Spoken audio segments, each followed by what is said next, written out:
del Estado quiere informarles lo siguiente. El gobernador del Estado, mostrando su enorme preocupación por hechos que comenzaron a presentarse en nuestra ciudad a principios de este mes de junio, instruyó a integrantes del Ministerio Público Estatal y a la policía que abocaran a las investigaciones de hechos relacionados con algunos criminales que se estaban dedicando al robo de vehículos y que, cambiando su tradicional modo de operar, comenzaron a bajar a las víctimas con armas de fuego de sus automóviles o camionetas y luego las retenían dentro de sus mismos vehículos para imponerles actos sexuales de diversa naturaleza. Acatando las instrucciones del señor gobernador del Estado, el licenciado José Reyes Baeza Terraza,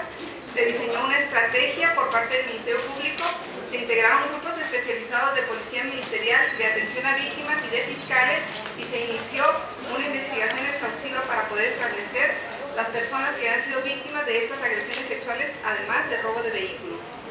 A partir de que una de las víctimas denunció los hechos delictivos en este mes, de que fue objeto y de las indagaciones especializadas de las diversas unidades de investigación de la Policía Ministerial, en coordinación con integrantes de la CIPOL, se obtuvo como resultado la detención de un adolescente infractor y una mujer adulta relacionada con una banda de adolescentes infractores que eran reclutados por un adulto para llevar a cabo robo de vehículos con violencia en un principio y posteriormente a principios de junio de este